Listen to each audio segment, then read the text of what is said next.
எல்லாத்துக்கும் வணக்கமுங்க. நல்லா இருக்கிறீங்களா? நான் உங்கள் வில்லேஜ் அம்மனி பேசுகிறேனுங்க. ஏனுங்க இன்றைக்கி நம்ம சப்ஸ்கிரைபர் ஒருத்தங்க வந்து நமக்கு ஒரு கமெண்ட் பண்ணியிருந்தாங்க. என்னென்னு கேட்டிங்கன்னா, அவர் பேர் வந்து கணேசண்ணன். அதாவது அவர் திருச்சியில் ஆட்டோ ஓட்டுநராக இருக்காருங்க அவர் வந்து நமக்கு சொல்லியிருந்தார். நான் ஃபஸ்ட்டு நீங்கள் உங்கள் வீடியோ போட்டு ஒரு 2 செனையாடு வாங்கியிருந்தேனுங்க.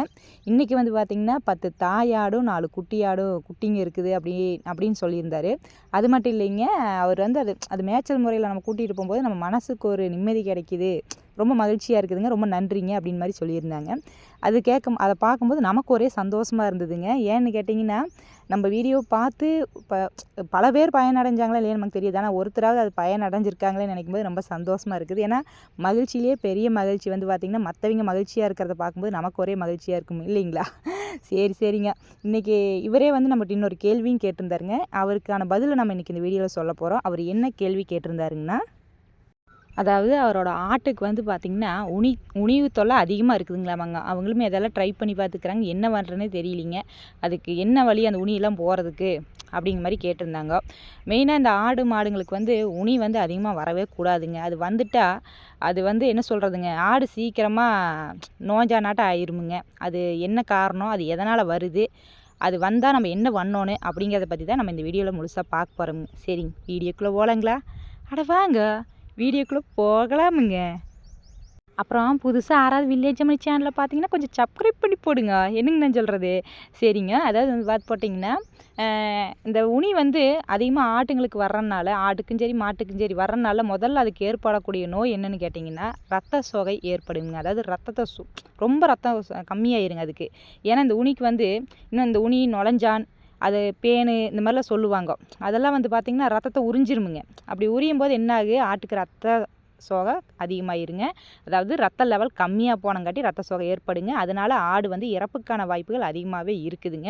அப்போ நம்ம அது வராமல் இருக்கிறதுக்கு என்னெல்லாம் பண்ணலாம், நம்ம ஆட்டுங்களுக்கு அதாவது பெரிய ஆட்டுக்கு போடுறதா இல்லை குட்டி ஆட்டுக்கு போடுறதா அப்படின்னு நம்ம எல்லாம் பார்க்குறோமுங்க.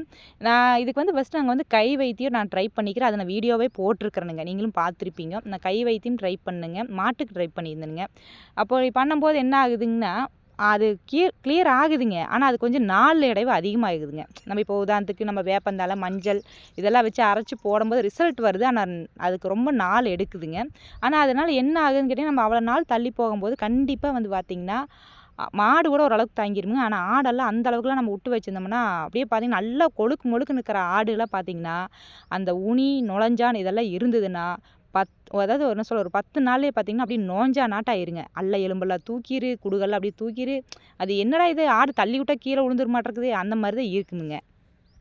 அப்போ நம்ம அது வராமல் இருக்கிறதுக்கு என்ன பண்ணலாம் அப்படின்னு பார்த்தீங்கன்னா, நம்ம மெயினாக கட்டுத்தரை எப்பயுமே சுத்தமாக வச்சுக்கணுங்க. நீங்கள் மண்ணில் வளர்த்தினாலும் சரிங்க, பரண் மேலே வளர்த்தினாலும் சரி, எப்பயுமே ஆடு இருக்கிற இடம் சரிங்க, மாடு இருக்கிற இடம் சரிங்க, சுத்தபத்தமாக இருக்கணுமுங்க.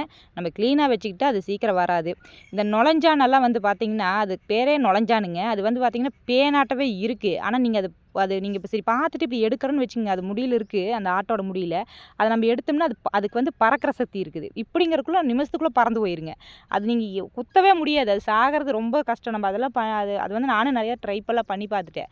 அது அப்புறம் பார்த்திங்கன்னா அப்படி நுழைஞ்சு இப்படி இங்கே வாப்ப அந்த முடி இப்படி விளக்கிட்டு இந்த இடத்துல வாப்பம் பார்த்திங்கன்னா அது ஒரு ஓட்டலுக்கு ஓடிடுங்க. அது ஒரு நிமிஷம் அது நிற்காது. அதெல்லாம் பிடிக்க ரொம்ப சிரமமாக இருக்குது. அப்புறம் தான் யோசனை பண்ணி பார்த்து இது என்னடா இவ்வளோ இருக்குது, இவ்வளோ இருந்ததில்ல. கண்டிப்பாக அது வந்து என்ன சொல்கிறதுங்க, ஆடு வந்து இருக்க அப்படியே ரொம்ப நோஞ்சிட்டே போகுது. அப்படிங்கும்போது தான் நான் வந்து கை வைத்தியம் ட்ரை பண்ணி பார்த்தா, ஆனால் அது நாளடைவில் ஆகுது. அப்போ நமக்கு வந்து மருத்துவர் வருவாங்க இல்லைங்களா, கால்நடை மருத்துவர். அப்போ நம்ம அவங்ககிட்ட கேட்கும்போது அவங்க சொன்ன ஒரு விஷயம் என்னென்னா, கண்டிப்பாக வந்து க்யூர் ஆகாதுன்னு சொல்ல முடியாது கை வைத்தியத்தில். கை வைத்தியங்கிறது வந்து ஒரு ஃபஸ்ட் எய்டு மாதிரிங்க. அதாவது நீங்கள் டக்குன்னு வந்ததுக்கும் வேணால் ஒரு ரிசல்ட் கொடுக்கலாம். ஆனால் அது வந்து குணமாகுமான்னு பார்த்தீங்கன்னா அதுக்கு நாள் எடுக்குமுங்க. அது வரைக்கும் ஆடு மாடு தாங்குமானா தாங்காது. அப்போ அதுக்கு நீங்கள் உடனடியாக அதாவது மெடிக்கல் ஷாப் போகணும் அப்படின்னு சொல்லிட்டாங்க. அப்படி எங்கள் கால்நடை மருத்துவர் எழுதி கொடுத்ததாங்க ஒரு மருந்து. அந்த மருந்தோட பேர் கண்டிப்பாக நான் சொல்கிறேனுங்க. அதை நாங்கள் வந்து பயன்படுத்தி பார்த்ததுக்கப்புறம் இப்போ நாங்கள் அதை மட்டும்தான் பயன்படுத்துகிறோம். இது வந்து எல்லாத்துக்கும் ஒத்து வருமா, அதாவது எல்லா மெடிக்கல் ஷாப்லேயும் அதே பிராண்ட் இருக்குமானா இருக்காது. ஆனால் நீங்கள் மெடிக்கல் ஷாப்பில் போய் விஷயத்தை சொல்லி கேட்டிங்கன்னா அந்த கம்பெனி இருக்காதுங்க, ஆனால் அதே மாதிரி மருந்து இருக்குமுங்க. அந்த மருந்தை வாங்கிட்டு வந்து அதை எப்படி கொடுக்கணுங்கிறத ரொம்ப முக்கியமான ஒரு விஷயம். அந்த மருந்து அதுக்கு எப்படி நம்ம பயன்படுத்துகிறோம் அதில் தான் இருக்குதுங்க ரொம்ப ரொம்ப முக்கியமான விஷயமுங்க. அதாவது அந்த மருந்தோட பேர் வந்து பார்த்திங்கன்னா பூடாக்ஸ் அப்படின்னு சொல்லி போட்டுங்க அதோட பேருங்க. இது வந்து எங்களுக்கு கால்நடை மருத்துவர் ரெஃபர் பண்ணி எழுதி கொடுத்தது மருந்துங்க. அதை நாங்கள் வாங்கி போட்டதுக்கப்புறம் பார்த்திங்கன்னா நல்ல ரிசல்ட் இருக்குதுங்க. சரி இந்த மருந்தை எப்படி கொடுக்கணும், ஆடுங்களுக்கெலாம் கொடுக்கலாமா, ஏதாவது குட்டி ஆடுங்களுக்கு கொடுக்கலாமா, இல்லை பெரிய ஆட்டுக்கு மட்டும்தான் கொடுக்கணும்னா இது எல்லாத்துக்குமே கொடுக்கலாம். ஆனால் என்னை பொறுத்தளவுக்கு நான் யோசிக்கிற என்னென்னா, எப்போயுமே பிறந்த குட்டிக்கு கண்டிப்பாக உனி நுழைஞ்சான்னு வருங்க. ஆனால் அதுக்காக பிறந்த குட்டிக்கு உடனே கொடுத்துறாதீங்க. ஒரு 10 நாள் கழிச்சாவது அதுக்கு நீங்கள் வந்து அந்த மருந்து பயன்படுத்துறது நல்லது. சரி இந்த மருந்தை எப்படி பயன்படுத்துறதுன்னு பார்த்தீங்கன்னா, 1 லிட்டர் தண்ணிக்கு 5 mlங்க. அவங்களே மெடிக்கல்லே உங்களுக்கு சொல்லுவாங்க. ஒரு வேளை தெரியலனா கேட்டுட்டு வரலாமுங்க. பூடாக்ஸ் மருந்துங்க. 1 லிட்டர் தண்ணிக்கு 5 ml போட்டால் போதுங்க. மருந்து அதிகமாக போட்டுறாதீங்க. இந்த மருந்தை எப்போ கொடுக்கணும், அதாவது எப்படி இதை பயன்படுத்தணும் அப்படின்னு பார்க்கும்போது, நல்ல தண்ணியில் கலந்துக்கிட்டோமுங்களா, கூட வந்து நல்ல ஒரு டவல் வச்சுக்கோங்க, ஒரு துண்டுங்க, சரிங்களா? அந்த துண்டும் கையில் வச்சுக்கோங்க. முடிஞ்சால் உங்களுக்கு வந்து பெரிய ஆட்டை வந்து உங்களால் வந்து எப்படி சொல்கிறது, தண்ணியில் முக்க முடியாது. ஆனால் நீங்கள் குட்டி ஆடெல்லாம் இருக்கும் பார்த்தீங்களா, அதெல்லாம் நல்ல ஒரு பெரிய டப்பு வச்சு தலைப்பகுதி உள்ளே நலையாமல் முதுகு பகுதி மட்டும் உள்ளே நலையிற மாதிரி கால் 2 மேலே தூக்கிடணுங்க. இந்த பக்கம் 2 காலும் இந்த பக்கம் 2 காலும் இப்படி மேலே தூக்கிட்டிங்கன்னா முதுகு பகுதி மட்டும் முக்கி அப்படி எடுத்துடலாங்க. எக்காரணத்தை கொண்டும் மருந்து மூக்குலேயோ வாயிலையோ கண்ணுலேயோ படாத அளவுக்கு பார்த்துக்கோங்க. ஏன்னா இது ரொம்ப முக்கியம். காதுக்குள்ளேயும் போயிடக்கூடாது. அதுக்கு தலைப்பகுதியை தூக்கிக்கணுங்க. அப்படி தூக்கி நீங்கள் முதுகு பகுதி, மடிப்பகுதி, வால் பகுதி இதெல்லாம் நல்லா முக்கின மாதிரி எடுத்துட்டிங்கன்னா போதுங்க. மிச்ச தண்ணி அந்த படாத இடமெல்லாம் இருக்கும் பார்த்தீங்களா, அதே மாதிரி பெரிய ஆட்டுக்கும் சரிங்க. பெரிய ஆட்டெலாம் நம்ம தூக்கியாலும் அப்படி முக்க முடியாது. அதுக்கெல்லாம் என்ன பண்ணால் நல்லா டவல் நல்லா டிப் பண்ணி நல்லா நனைச்சி போட்டுங்க. அதனால் சொதன்னு ஆகிற மாதிரி ஃபுல்லாக உடம்பு கை கால் எல்லாம் நனைச்சிக்குங்க. நிறைய பேர் சொல்கிறாங்க மருந்து கண்ணில் பட்டாலாம் ஒன்றும் ஆகாது, வாயில் பட்டால் ஒன்றும் ஆகாது. ஆனால் நான் என்ன நினைக்கிறேங்கன்னா, அது நமக்கு வந்து அப்போ ரிசல்ட் தெரியாட்டினாலும் ஒரு வேளை லேட் ஆகிது, அதுக்கு ஏதாவது சைடு எஃபெக்ட் வர்றதுக்கு வாய்ப்பு இருக்குது. அதனால் நம்ம எதுக்குங்க அவ்வளோ ரிஸ்க் எடுக்கணும்? கண்லேயும் காதுலேயும் மூக்குலேயும் படாத மாதிரி நம்ம தொடச்சி விட்டா போதுங்க, சரிங்களா? அப்புறம் இதில் இன்னொரு முக்கியமான விஷயம் என்னென்னா, நீங்கள் இது துடைக்கிற நேரம் எப்போனா நிறைய எக்காரணத்தை கொண்டு உச்சி நேரத்தில் துடைச்சிடாதீங்க. வெயில் அதிகமாக இருக்கிற நேரம் நீங்கள் இந்த மருந்தை போடக்கூடாது.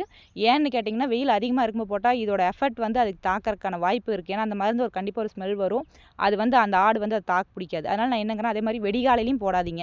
ஒரு 8 மணிக்கு மேலேருந்து 10 மணிக்குள்ளே அந்த மருந்து தேய்ச்சி விட்ருங்க, சரிங்களா? ஏன்னா இந்த டைம் வந்து ஆட்டுக்கு அந்த இளம் வெயில் கரெக்டான ஒரு டைமாக இருக்குங்க. அடுத்து சீக்கிரம் அது உணர்ந்தும் போயிருங்க, சரிங்களா? அடுத்து வந்து பார்த்திங்கன்னா மதிய நேரம் விட்டுருங்க. இல்லை என்னால் காலையில் தேய்க்க முடியலிங்க அப்படின்னா ஒரு 3 மணிக்கு மேலே கண்டிப்பாக தேய்ச்சி விட்டுட்டு, ஆனால் 4 மணிக்குள்ளே தேய்ச்சிடணும். அதுக்கு மேலே அது மேய்ச்சல் முறைக்கு போகிற ஆடாக இருந்ததுன்னா உங்களுக்கு அந்த இளம் வெயிலும் கரெக்டாக இருக்குங்க. எக்காரணத்தை கொண்டு வெடிகாத்தாலையோ இல்லை பொழுதோட நேரமோ இல்லை உச்சி நேரமோ மட்டும் தேய்க்காதீங்க. ஏன்னா உச்சி நேரம் தேய்ச்சா கண்டிப்பாக வெயில் வந்து அந்த மருந்துக்கு ஒத்து வராது. ஆடு மயக்கம் போடுற அளவுக்கு, ஆட்டுக்கு அது என்ன பண்ணுறேன்னு ஆட்டுக்கே தெரியாது, அந்தளவுக்கு மயக்கம் வர அளவுக்கு வாய்ப்பு இருக்குது. ஏன்னா நான் ஒரு தடவை பயன்படுத்தி பார்த்துருக்குறேங்க. அது தெரியாமல் நான் முதல் தடவையாக பயன்படுத்தி பார்த்தங்காட்டி தான் நான் அந்த தப்பை பண்ணிடாதீங்கன்னு உங்களுக்கு திருப்பி சொல்கிறேன். ஏன்னா நான் நிறைய தடவை சொல்லிக்கிறேன். இந்த வீடியோவில் ஃபுல்லாக என்னோடய அனுபவத்தை தான் நான் உங்கள்கிட்ட ஷேர் பண்ணிட்டு இருக்கிறேனுங்க. நாங்கள் தெரியாமல் முதல் தடவை அந்த மாதிரி மதிய நேரம் கொடுத்துருக்குறோம். அப்போ தான் எங்களுக்கு தெரியல. அப்போ நாங்கள் கால்நடை மருத்துவரை கூப்பிட்டு கேட்கும்போது அந்த மருந்து மதிய நேரத்தில் கொடுக்காதீங்க, ஏன்னா அது வெயில் வந்து தாங்காது. ஏன்னா ஆடு வந்து ரெஸ்ட் எடுக்கிற நேரமுங்க. நல்லா உச்சி வேலை ஆடு வந்து சிவனேன்னு படுத்து தான் இருக்குது. அந்த டைமில் அதுக்கு வந்து அது தாங்க முடியாது அந்த பவர். அது நல்ல வேலைங்க, எப்படியோ அடுத்த நாள் அது ரெடி ஆயிருச்சு, அது வரைக்கும் சந்தோஷமாயிருச்சு. இல்லாட்டினா திடீர்னு பார்த்தீங்கன்னா அது இறப்புக்கான வாய்ப்புகள் அதிகமாக ஆயிரும்னு சொல்லியிருக்கிறாங்க. அதே மாதிரிங்க கண்டிப்பாக 1 லிட்டரு தண்ணிக்கு 5 ml தாங்க கலக்கணும். அதிகமாக இது போட்டுறாதீங்க. அது குட்டியாடாக இருந்தாலும் சரி பெரியாடாக இருந்தாலும் சரி எதாக இருந்தாலும் அது கம்மி போதும். அதிகமாக போட்டுறாதீங்க. ஏன்னா ஒவ்வொரு மருந்தும் ஒரு கம்பெனிக்காரங்க வந்து கண்டிப்பாக அதில் வந்து ஹெவி டோசஸ் ஏதாவது ஆயிடுச்சுன்னா அது நம்ம ஆட்டுக்கு பாதிப்பாயிருங்க. அதுக்கு தான் திருப்பி சொல்கிறேனுங்க. இது எப்போ கொடுக்கலாம் பார்த்தீங்கன்னா, மாதத்தில் ஒரு தடவை இந்த மாதிரி பண்ணிங்கன்னா போதும். அதே மாதிரி ஆட்டுப்பட்டிக்கும் ஸ்ப்ரே பண்ணி விடுங்க, சரிங்களா? இவ்வளோ தான் விஷயம்ங்க. வீடியோ பிடிச்சிருந்தா லைக் பண்ணுங்கள், ஷேர் பண்ணுங்கள். முக்கியமான விஷயம்ங்க, கமெண்ட் பண்ணுங்கோ.